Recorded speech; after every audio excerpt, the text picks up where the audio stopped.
There's a lot of pesticide being used in coffee and non-organic coffees and non-regenerative organic certified coffees. Pesticides are a huge, huge problem. And so people say, hey, what's regenerative coffee? And to tell that story, I have to tell the story of what degenerative coffee is. And so I tell the story of how topsoil is being washed away at a record rate, and people are like, oh, that's terrible. Yeah, let's just, I go, no, you don't get it. Let me tell you why this is so bad.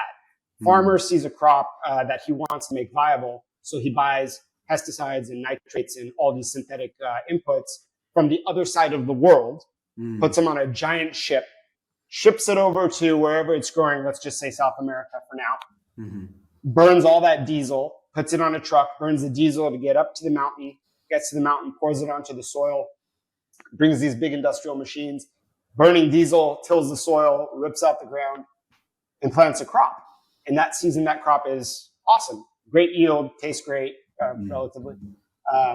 And he does pretty well. Well, the problem is once the rains come, everything that they just did washes right away into the creeks, which ends up into the rivers, which ends up into the oceans. And so the only option the farmer has is to go out, buy more synthetic fertilizer from the other side of the world, burn a bunch of diesel, bring it to their side of the world, and it creates this cycle of destruction and degeneration. And it's a real measurable problem that exists in this world, especially in the coffee growing industry. I mean, look, you guys are like regen guys, it exists in every other crop. I can only speak for coffee, but it's a real problem. And farmers are losing land because of erosion, and they're losing land because they're just not able to make any real money off of the product. Yeah.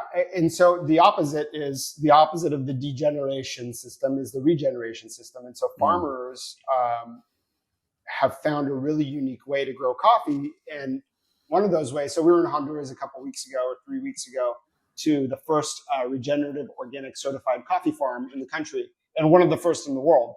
And they ended up, getting a plot of land that was kind of like not very viable, wasn't really producing anything.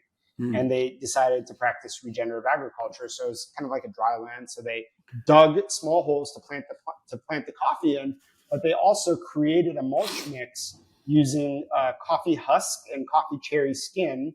And then they go up. I mean, this is like a crazy story. They go up to the Montecillo Mountains to like caves and whatever, harvest microorganismic soil, bring it down to the farms, mix it into their mulch, and then they put this like really long thermometer into the soil, and they show how the bacterial and microorganismal activity is creating heats up the soil, and then they like turn it or whatever, and it creates this super, super nutrient dense mulch. And so they poured that mulch all over the coffee right before the rains came.